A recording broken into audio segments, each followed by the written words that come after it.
premier élément qui fait qu'on n'arrive pas à garder l'onction, le premier élément, c'est l'absence de soif. C'est l'absence de soif. La soif là, elle n'est pas authentique. Regarde ce que le Seigneur dit dans sa parole. Oh là là. Bon.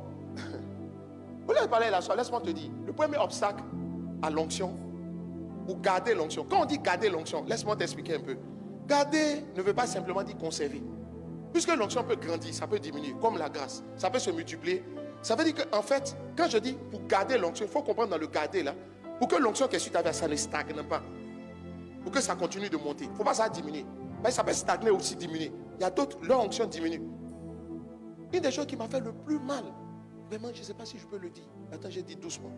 Je crois que jusqu'à présent, on est toujours dans l'onction de Kakouzé. Ce sont les mêmes manifestations. Bon, ça m'a marqué. J'étais récemment. Qu'est-ce que je voulais dire? Et puis je regarde, j'ai dit, ah, ça là, ça m'impressionnait avant. Mais pourquoi c'est... Oui, c'est pas, il ne veut pas parler fort. Non, nous, on appartient à une culture où on ne parle pas, on ne peut pas tout dire.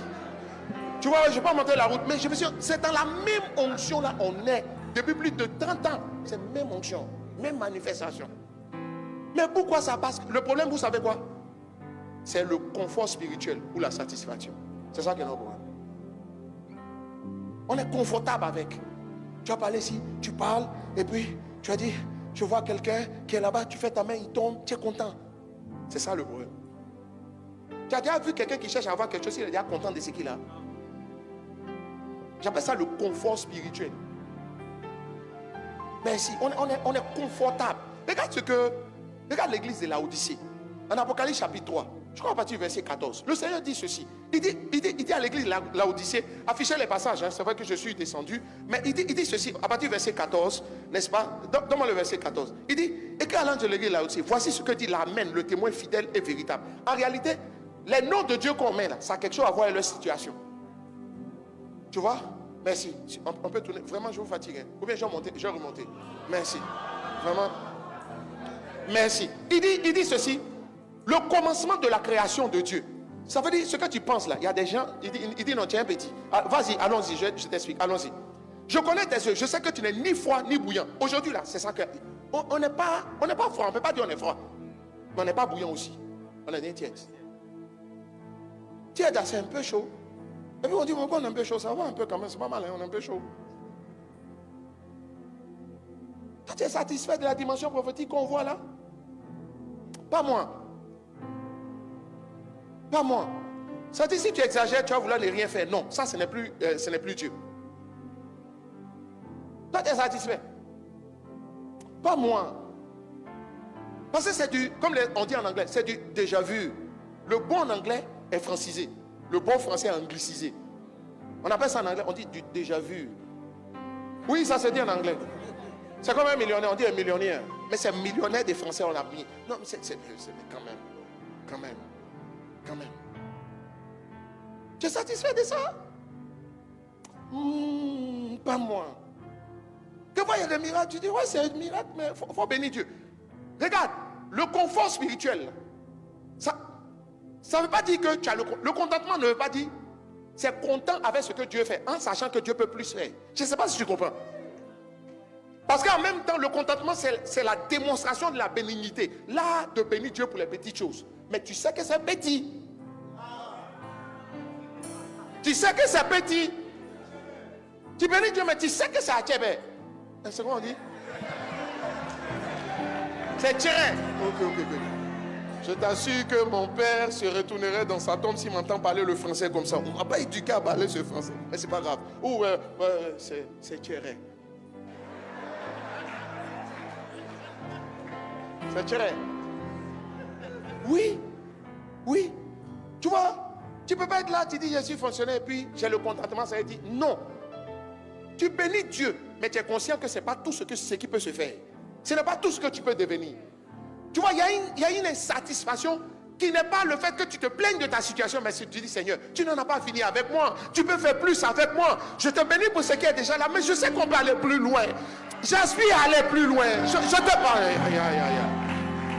Le confort spirituel, c'est d'être libre parce que Dieu guérit 2 ou 3 personnes. Mais je dis, mais en termes de rentabilité, d'efficacité, en temps normal, si tu as 100 gars qui ont besoin de miracle et puis il y a 2 qui ont reçu, tu peux être heureux. Et puis on fait tapage sur les 2 là. On bénit Dieu, Dieu a fait. Mais est-ce que les autres qui sont partis, tu penses à eux? Ça ne te dérange pas? Mais le confort spirituel amène les gens à s'accommoder. Vous savez quoi? Quand vous ne le voulez pas, quand une femme est restée longtemps seule, à un moment donné, son confort là l'amène dans le déni. Elle va dire, oh, mais maintenant ça fait quoi? Mais il y a beaucoup qui sont mariés, qui sont tristes. Il faut te marier et puis tu as parlé aussi. En fait, je ne sais pas. Je ne t'insulte pas, hein, pardonnez-moi, je n'insulte personne. Mais ce que tu fais là, ça s'appelle le déni. C'est du déni. Parce que le confort spirituel fait basculer les gens dans le déni. C'est comme s'ils sont devenus aveugles. Ils peuvent acclamer pour ce qui doit interpeller. L'église de Laodicée, ils disent quoi? Continuons dans le passage. Il dit, puisses-tu être froid ou bien? Dieu dit, je vous veux chaud les gars. Je vous veux chaud. Ça dit, vous êtes trop à l'aise. Vous savez quoi? Évangile, je peux parler. J'ai compris que la Bible dit que ta volonté soit faite sur terre comme elle est faite au ciel. Ça veut dire quoi? Est-ce que vous savez que la terre à Dieu, mais la terre au Fils des hommes? Dieu ne peut rien faire sur la terre s'il ne trouve pas un homme. C'est pourquoi il dit, je cherche un homme. Est-ce que tu sais que si Dieu veut guérir, qu'il ne trouve pas quelqu'un qui a l'onction de guérison, il n'aura pas de guérison? Si Dieu veut déverser une plus grande onction, qu'il ne trouve pas quelqu'un qui aspire à avoir une plus grande onction, Dieu ne peut pas faire. Tant qu'il n'y a pas une porte sur la terre par laquelle Dieu peut passer, ce que Dieu veut faire, tout Dieu qu'il est, il ne peut pas faire. Mais le problème, Satan nous a neutralisés en nous donnant d'être satisfaits de ce qui est là. Donc maintenant, les portes qui vont se démarquer pour que Dieu déverse et fasse des choses plus grandes, et ne sont plus là. Si elles ne sont pas là, un avion peut-il atterrir s'il n'y a pas de piste? Il va aller atterrir dans la ville à côté.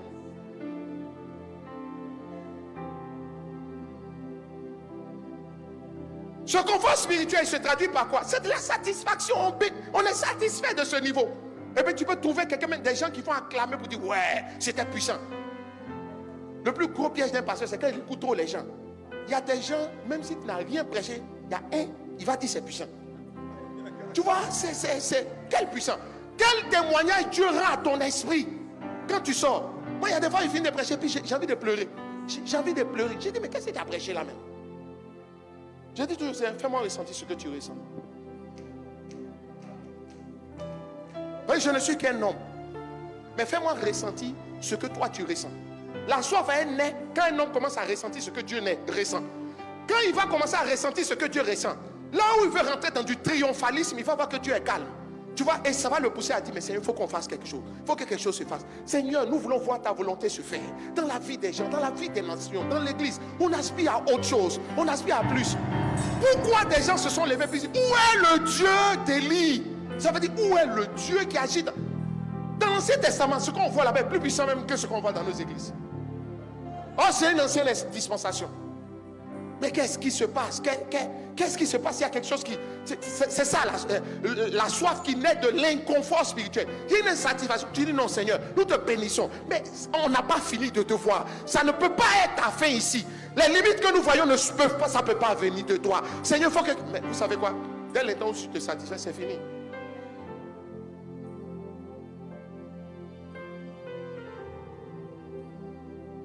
Depuis quand quelqu'un allait chercher quelque chose s'il est satisfait de ce qu'il a? Satan, il a dit à Dieu, il dit, je connais les gars là, je les connais. Ils se contentent, on va les blue bander. La blue band, tu as connu? Non, beaucoup n'ont pas connu. Les plus jeunes n'ont pas connu. C'était de la margarine en notre temps, au temps jadis. Il dit, on va leur mettre du beurre dans les yeux. Ils ne vont pas comprendre, ils seront fiers. Il a 2 petits témoins, il a une seule maison à Abidjan. Et puis il se joue les dangereux. Toi, tes amis ont quartier. Et au-delà du quartier, regarde le nombre de personnes qui n'arrivent pas à se loger. Ta seule maison là fait que tu te joues les dangereux. Mais, tu sais le problème, c'est que tu te compares aux gens qui sont dans ton environnement. Dis au Seigneur, donne-moi de voir ce que toi tu vois. Et donne-moi de ressentir ce que toi tu ressens. Tous ceux qui ont prié pour que les choses changent.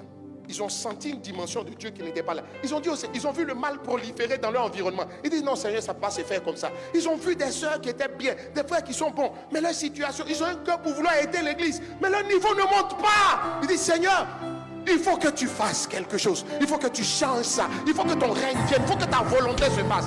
Nous avons soif de plus de toi. Nous voulons te voir dans une autre dimension. Tu as dit que tu allais nous étonner. Mais on est devenu familier à ce qu'on voit. Ça ne nous étonne plus.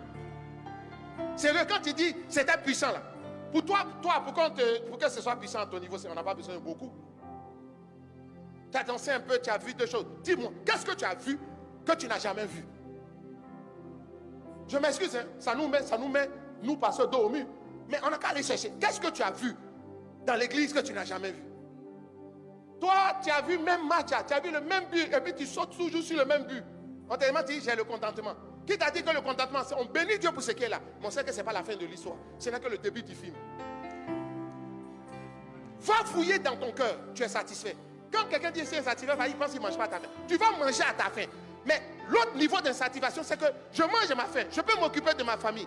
Mais il y a des gens, Dieu m'a créé pour que je sois source de bénédiction. Je n'ai pas assez pour voir tout ce qui se passe autour de moi. Le temps, et c'est là que tu vas comprendre qu'une des choses que Dieu fait, il dit toujours aux gens, lève les yeux. Lever les yeux, c'est se donner la possibilité d'avoir une autre révélation de ce qu'on voit.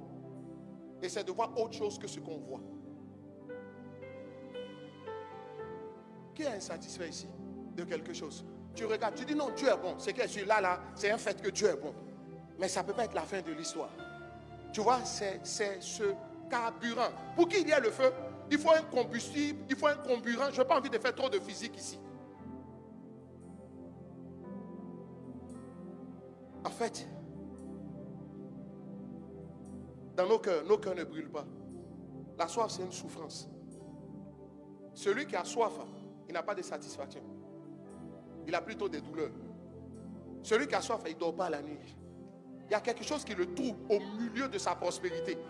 C'est-à-dire, il regarde au milieu de sa réussite, il y a quelque chose qui le dérange. Il n'est pas à l'aise. Il n'est pas à l'aise. Il bénit Dieu, il regarde, il voit, mais il dit, mais il n'est pas à l'aise. Il sent qu'il y a quelque chose qui manque. Il y a une autre dimension.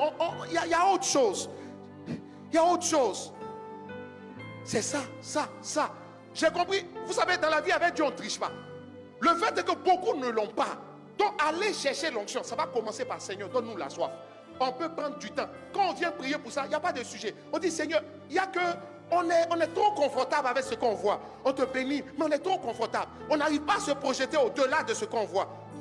Seigneur, donne-nous la soif de plus. Et puis on pense à pour aller prier. Si ça t'a tué cela à ton cœur, en créant dans ton cœur le confort spirituel, tu es fini. Mais tu sais quoi, le temps va avoir raison de toi. Parce que tu regardes, quand on te regarde aujourd'hui, dans ta photo tu es bien. Mais prends ta photo d'il y a 10 ans. Aujourd'hui c'est devenu photo gaou. Oh, avant 10 ans d'arrêt, tu étais un dangereux. Mais toi, tu t'assois, tu dis, mais c'est quelle position ça? Nous, en notre temps, on faisait photo dans fleurs. Tu vois, dans les fleurs, dans les jardins. Tu as fait ça aujourd'hui, qui va parmi vous? Va accepter. Tu vois, c'était top en ce temps. Mais le temps va te rattraper. Parce que le temps, c'est l'autre nom de Dieu. Le temps, là, on appelle Dieu l'ancien des jours. Ça veut dire le temps passe, mais il est toujours renouvelé. En fait, comment tu te renouvelles? La soif, là, n'est pas là. Il y a un confort spirituel. Je continue dans l'église de Laodicée. C'est l'exemple typique de confort spirituel. Donne-moi le verset 15, s'il te plaît. Je vais aller vite. Oh mon Dieu.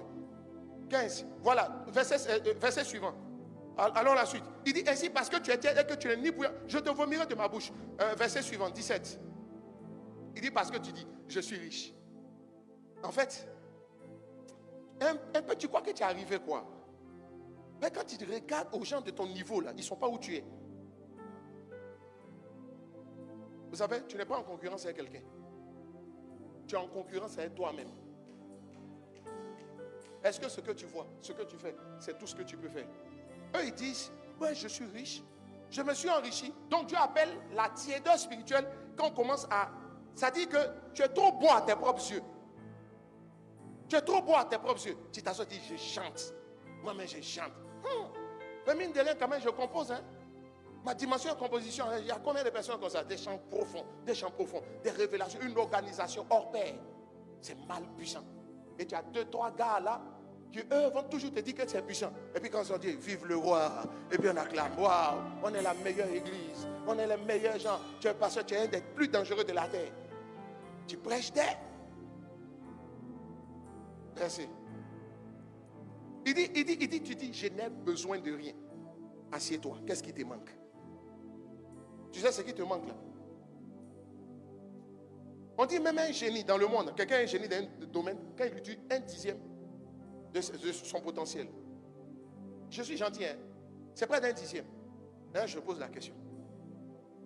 Pas ça. Regarde ce que Dieu fait avec toi aujourd'hui. Dans 10 ans, si on veut faire un peu d'économie, avec le taux d'actualisation, qu'est-ce que ta valeur aujourd'hui doit valoir? Tu seras dépassé. Si tu ne sais pas te mettre au goût du jour. Mais est-ce que tu sais que j'ai appris avec Dieu que ceux qui maîtrisent l'histoire possèdent le futur, le présent et le futur. Pourquoi? Parce que la Bible dit ceci. Dieu, la Bible dit, on dit, il n'y a rien de nouveau sous le ciel. C'est comme si Dieu fait revenir les choses. Ça veut dire quoi? Ça veut dire que le présent, c'est le passé qui a été réchauffé, mis au goût du jour. Le futur sera le présent retravaillé pour le prolonger. Ça veut dire quoi? Tout part de ce qu'est là. Il m'a dit, ceux qui connaissent l'histoire possèdent le futur. Comment tu peux t'asseoir et puis dis non, Seigneur, nous voulons plus. Ça, je te parle de la soif. Je n'ai pas encore parlé de la faim. Parce que la soif n'est pas la faim. Ne faites pas des abus de langage. Quand on a faim, on mange. Quand on a soif, on boit. Jésus a dit, ma nourriture, c'est de faire la volonté. Donc quand on rentre dans la faim, c'est associé à la volonté de Dieu. Quand on parle de la soif, c'est la présence. Depuis quand tu as bu, quand tu as faim? C'est quand tu n'as pas l'argent, tu bois quand tu as faim? Pour remplir ton ventre? Pour avoir la sensation de satiété?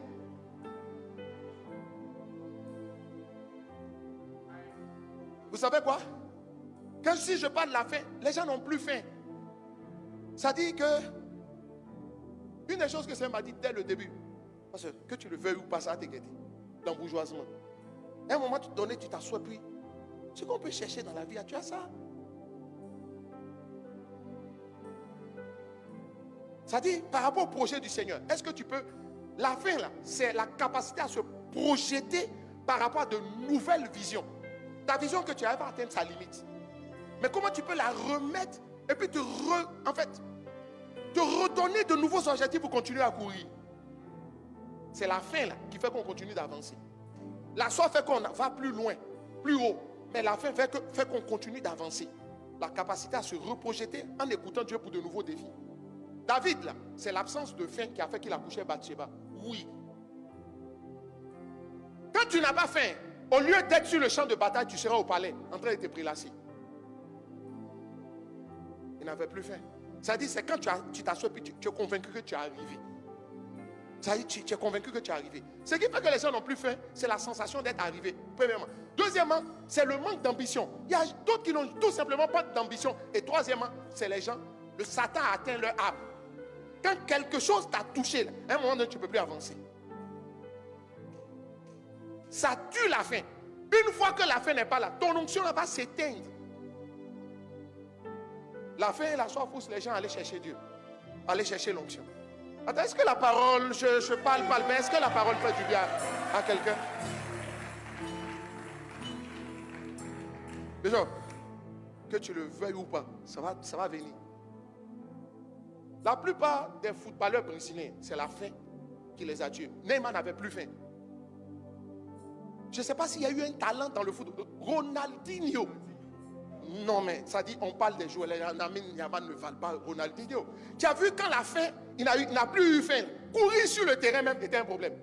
En Côte d'Ivoire ici, je m'excuse, je peux parler. Parmi les académiciens, c'était Zézéto, le meilleur. Tu as vu, il est allé quelque part.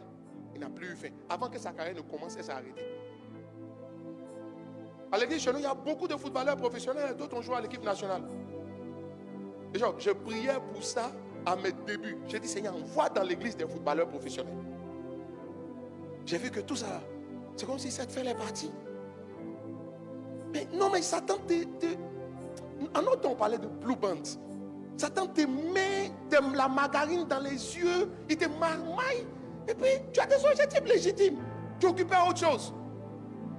Dieu, il n'y a pas une prière que Dieu n'exauce pas, si elle vient de lui. Il n'y a pas. Tu écris les sujets pour lesquels tu pries. Tu vas voir que Dieu exauce tous les sujets. Quelquefois, c'est juste le temps. Mais, tu ne sais pas comment ceux-là nous ont aidés à un moment donné de notre histoire quand il fallait financer l'œuvre. Je veux que je ne prie plus pour ça. C'est comme si à un moment donné, en même temps que je te parle, moi je te dis, je ne veux pas que. Je n'aime pas les pasteurs qui donnent de l'impression comme s'ils ont tout réussi. C'est pas, ils ne vous aident pas. Quelquefois, quand tu t'assois, tu dis, ah, ils sont loin. Oh. Moi, je veux que tu. C'est pour ça que depuis le début, je n'ai jamais voulu avoir l'allure d'un pasteur. Quand j'allais me marier, ma belle famille a dit, il est pasteur. J'ai dit oui, que. Oui, je ne suis pas pasteur. Venez me voir. Non, j'ai pas envie d'être un religieux. Ça ne m'intéresse même pas. Tu vois? Ça nous prend un chemin. Tu es en train de faire des choses légitimes. Donc tu ne te rends pas compte que tu as laissé d'autres choses qui sont importantes. Ta fin là, tu ne vois pas où est passée ta fin. Bien. Et tu sais ce qui va arriver? Au lieu de porter tes fardeaux, les fardeaux de Dieu, tu vas porter tes propres fardeaux. Mais il y a que, avant de t'amener à tuer ta faim, tu sais ce que Satan fait? Satan entend à changer ton focus. Vous savez quoi? Une des choses qui fait que les gens n'arrivent pas à conserver l'onction aussi, c'est qu'ils ne regardent plus. C'est ce que j'appelle la distraction. Troisième clé. Et je crois que j'ai m'arrêter, sinon mon épouse, elle va m'appeler la nuit. Là. Oui, je l'ai établi, le jour, je déborde, il faut me parler. Tout ça, personne ne peut me parler. Toi, il faut me parler. Je dis ça gentiment. Sérieux, quelquefois les gens rentrent dans les couples. Tu sais pourquoi votre couple est monotone? Vous n'avez plus faim dans le couple. C'est pour ça que quand la monotonie s'installe, et puis après vous devenez fatigués l'un de l'autre. Qui est monotonie? Personne, hein? Même les ouins. Quand on dit garde ton cœur, il ne faut pas te mettre dans un environnement où tu as devenu bizarre. Tout le monde peut devenir bizarre si Dieu ne nous fait pas grâce. Oui. Toi, tu es jeune, tu dis, oh, attends, tu as vu ton histoire. Non, je te parle. D'un coup, ils n'ont plus faim. Je voulais te marier, tu voulais me marier, on s'est mariés, on est là, on a fait des enfants. Et puis là, vous avez 30 ans, vous vivez comme des vieillards, vous êtes, même les vieux, mais il faut aller en Europe, ils se baladent au bord des petits étangs dans le tout, ils ont attrapé leur bras. Toi, on attrape ton bras, vous levez, vous venez vous manger, aucun charme dans votre maison. Quand la faim n'est plus là, c'est trop dangereux. Je t'en conjure, il ne faut pas tomber dans l'embourgeoisement. Mais tout va dépendre de ce que tu t'étais mis en tête. Ceux-là, ils voulaient devenir riches. Ils sont devenus riches. Maintenant, tu cherches quoi? Tu veux avoir une grande église. Tu as une grande église. Tu fais quoi? Mais comment nos pères, comme l'apôtre Mohamed Sanogo, l'apôtre Ivan Kassanou, continuent de courir? Sinon, tout ce qu'il peut, c'est toi qui n'as pas idée. Même en Italie, on arrive en Italie. L'ambassadeur de Côte d'Ivoire veut le rencontrer. Et puis on lutte, et puis c'est nous, on est obligé de manager pour dire, ok, on va vous arranger ça. Quand tu t'assois, bon, je ne parle pas fort, c'est volontaire. Si tu ne m'as pas entendu, ce n'est pas grave. Demande au Saint-Esprit. Comme tu as l'onction, demande au Saint-Esprit de t'enseigner. Non, je t'explique. Ça dit, attends, tu sais pourquoi tu cours? Parce que tu as un objectif que tu n'as pas encore atteint. Le jour où tu n'as plus d'objectif, tu t'arrêtes. Je parlais à un de mes amis qui me dit, phase d'honneur, c'est votre saison. Mais il y a quelque chose qui m'a fait mal. Je ne comprenais pas trop. Bon, c'était mon ami, il n'est plus mon ami. C'est pas moi qui l'ai chassé. La vision nous a chassés. Ça dit, où je regarde, il trouve que j'exagère. Tu vois, j'ai compris que la plupart des grandes églises, et tu en connais, aujourd'hui c'est comme si elles sont devenues ordinaires. Tu sais ce qui s'est passé? Ils n'ont plus eu faim.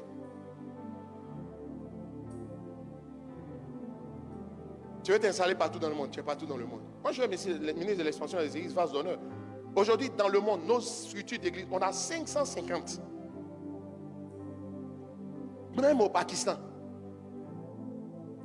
Dans des pays où tu n'as pas idée. On vient de l'Europe. Plus de 1000 personnes. En Europe, près de 1000 personnes. Et ça, c'est ce qu'on a accepté. Par rapport, tu t'imagines, tu t'en vas au Canada, pareil. Tu t'assois, tu dis quoi? C'est quoi tu veux? Tu dois voir dans le ministère que tu n'as pas encore vu. Mais tu sais quoi? Il n'y a que Dieu pour te dire ce que tu n'as pas encore vu. Mais c'est la faim là qui va. Je ne parle pas de soif là. C'est la faim qui va te conduire vers Dieu. Tu n'as plus faim. Ils n'ont plus eu faim. Abidjan ici, les grandes églises de l'époque, il y a 20 ans, ce ne sont plus les grandes églises. Je n'ai pas envie de citer quelqu'un. Qu'est-ce qui s'est passé? Quand la faim disparaît, l'onction diminue. Et quand ça diminue, à un moment donné, ça devient inexorable, ça s'éteint. Quelquefois, l'onction peut être présente, et puis elle est inopérante. Ça me permet de te lancer une autre clé qui tue l'onction. C'est la timidité.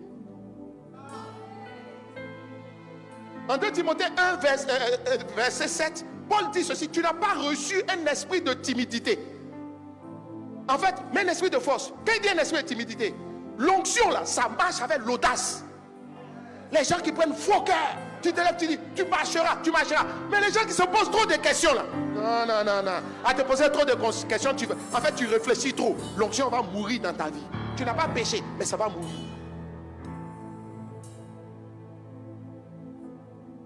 Tu es là à te poser beaucoup de questions. Tu sais quoi? Ceux dans la vie de qui l'onction ne finit pas, c'est ceux qui n'ont pas honte. En fait, ils ne connaissent pas la honte. Ils s'en foutent. Tu vois, quand tu respectes trop la honte, ça veut dire quelque part, c'est pas sur Dieu que tu comptes. C'est ton orgueil personnel qui est devant. Oui. Je cite les clés, hein. Je dis, il y en a 12. Mais demain, je vais toucher autre chose. Bon, je vais même dédicace, on va faire ça demain.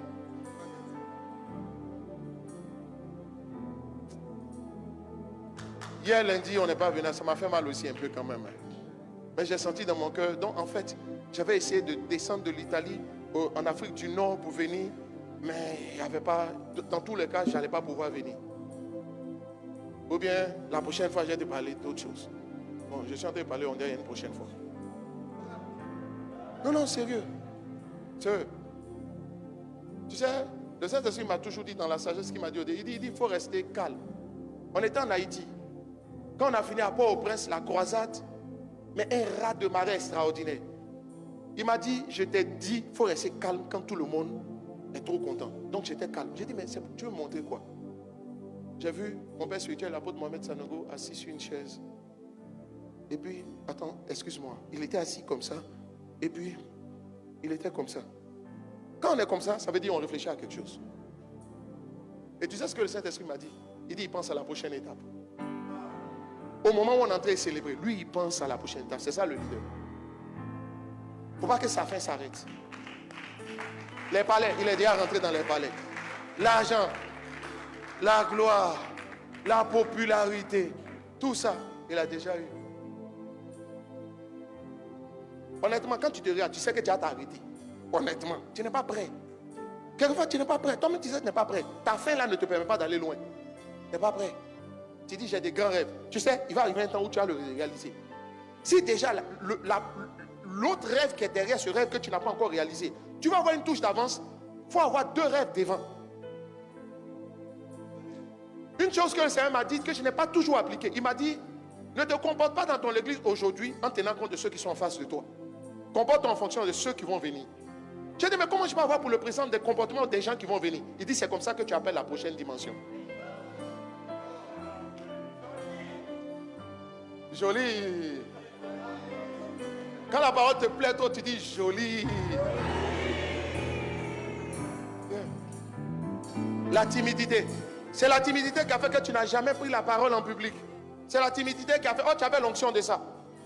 C'est la timidité qui a fait que tu n'as jamais osé dire ce que tu penses. Oh, il fallait parler là où toi tu t'es tu.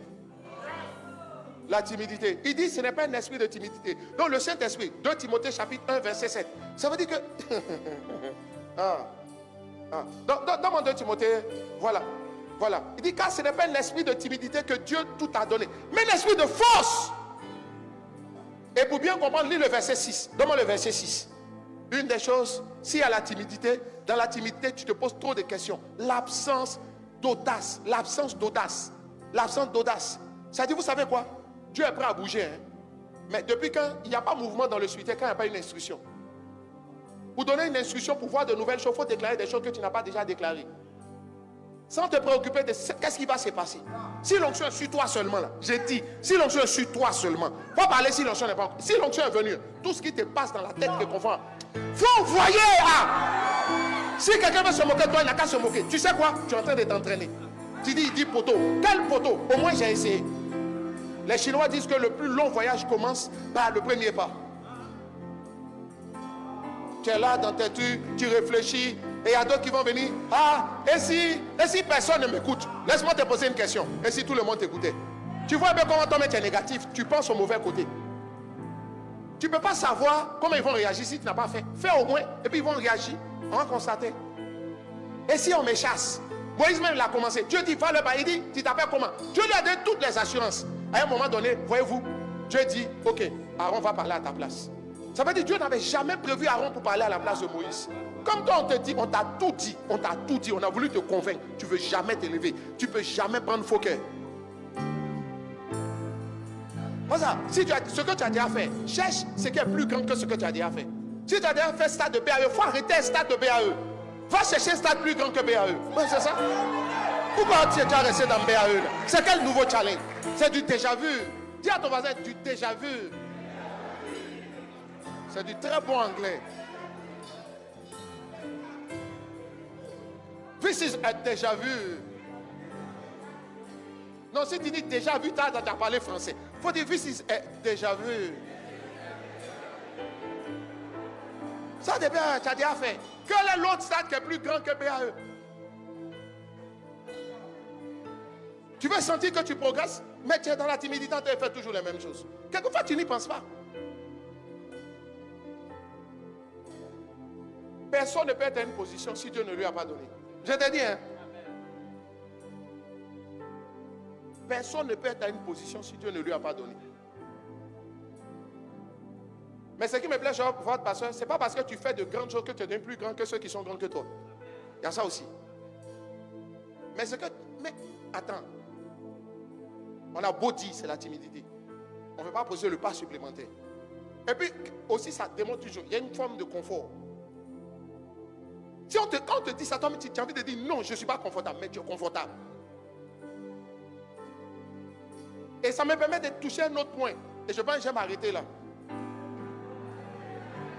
Ce sera peut-être le 5e point. Ça se trouve au point 2 Timothée chapitre 1 verset 6. Donne-moi le verset 6. Il dit, c'est pourquoi je t'exhorte à ranimer le don. Ranimer, ça veut dire réanimer. Mais ranimer, ça veut dire, il faut animer. En fait, ce que Paul reprochait à Timothée, il dit, tu ne bouges pas assez pour le don que tu as reçu. Et tu ne bouges pas assez. Vous savez, tout ce que vous avez reçu, tout s'use. Tout ce que tu n'utilises pas s'use. C'est pourquoi il y a le mot utiliser et usage. User et usage. Ça veut dire ce qui s'use, c'est ce qu'on n'utilise pas. Si tu n'uses pas de quelque chose, ça va s'user. Tu n'utilises pas suffisamment la grâce et le don que tu as. Donne-toi un cadre d'expression régulier. Vous remarquez que les églises qui bougent beaucoup, les entreprises qui bougent beaucoup, c'est celles qui ont beaucoup de produits. Bouge. 7 jours sur 7 fois qu'il y a un programme dans ton église. 7 jours sur 7. Moi, je me suis assis, j'ai dit, mais je laisse. Tu sais quoi? Ben, quand il n'y a pas culte, ils sont sur Internet. Un de mes fils m'a tout donné une sagesse. Quand on finit culte, on fait 3 cultes. Je le vois dans nos cultes. Je dis, mais je lui ai demandé. Je lui ai dit, mais tu n'es pas fatigué? J'expliquais au pasteur, je passais devant une église, je ne vais pas dire l'église. Et j'ai vu que tous les jours, cet après-midi, je suis retourné encore avant de venir. Je suis allé prendre la photo du programme. Du lundi au dimanche, ils ont un programme. Alors ça, toi, j'essaie de te les respecter, mais je n'ai pas dit leur nom. Tous les jours. Tous les jours. Ça, c'est ranimer. Ça dit, il faut animer ton don. Il faut animer. Chaque jour, il faut bouger. Il y a des prophètes qui créent des programmes prophétiques tous les jours. Il y a des programmes prophétiques tous les jours. Mais comment celui qui est prophète fait exercer s'il n'y a pas le cadre d'exercice?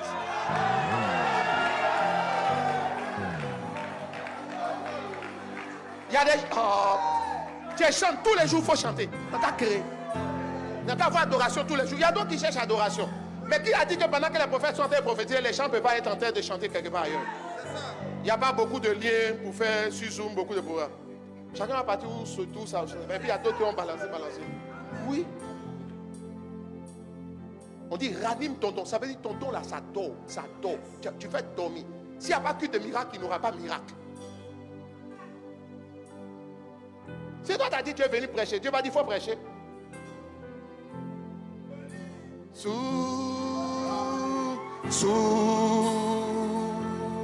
quoi? Il y a une des choses qui m'a marqué lorsque, vous savez, pour acquérir la sagesse, Salomon a dit, j'ai observé ou j'ai vu sous le soleil Ça veut dire que la capacité d'observation est une grande source de sagesse. Savoir observer, si tu veux être sage. Une des choses qui m'a touché, à un moment donné, à Vase d'Honneur, on a eu une situation. Quelqu'un qui s'occupait des croisades est parti. Quand il est parti, c'est ce que mon père spirituel a fait. Au lieu de faire du maintien, il a créé un nouveau programme. C'est comme ça que les programmes campagne Jésus sauve son nez. Pendant que, vous savez, il y a des moments où on a envie de dire, tu vas faire le dos rond, laisser passer la tempête, et puis tu vas te lancer. Il a envoyé un autre programme. C'est ça, ranimer le nom.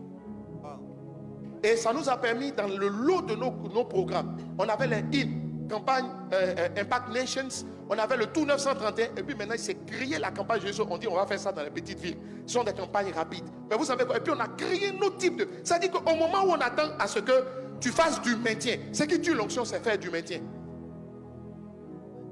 Faire du maintien. Yeah. Ça tue l'onction. Ça va éteindre ton onction. Tu ne vas pas avoir dedans. Faire du maintien. Vous savez quoi? Celui qui n'avance pas finit par reculer. Tous ceux qui stagnent là vont faire du maintien, c'est stagner. Quand j'ai vu, j'ai appris. J'ai dit, hein? Au lieu de dire, on va gérer, laisser passer. Non, on neutralise la tempête en emmenant encore nouveau. C'est comme ça qu'on fait. Yeah. Pendant que ton entreprise marche, crée une autre. Voilà. Et puis voilà une sagesse. Il y a 3 jours, j'étais à Milan. Le dimanche qu'on a fini le programme, tout le monde était parti. Je suis resté dans l'hôtel parce que j'ai dit, je pars le lendemain. Une des choses qui m'a touché, pendant que j'étais en train de dîner, tu sais ce que c'est m'a dit? Il dit, mais il faut expliquer aux gens qu'ils n'ont pas besoin d'exister à dire qu'ils ont des entreprises. Ils n'ont qu'à apprendre à créer des entreprises et puis les vendre. Tu crées ton entreprise, tu la fais marcher, puis tu la vends. Puis tu lances un autre. Il dit, tu vois, quand j'ai dit à vous tous, vous me regardez. Il dit, c'est une sagesse du moment pour créer de nouveaux millionnaires, des gens riches, rapides. Il dit, pour créer, tu n'as pas besoin qu'on dise l'entreprise t'appartient. Tu crées l'entreprise, tu amènes les gens à prendre des parts, et puis à un moment donné, toi, tu quittes, tu vends tes parts. Ça s'appelle la sagesse, on ne force pas. Je n'étais même pas en train de prier. Mais il y a que, une des choses qui fait que l'onction reste, tu conserves, c'est de ne jamais sortir de la présence de Dieu. Quelqu'un dit, comment on fait? Je vais t'expliquer ça après, si j'ai le temps.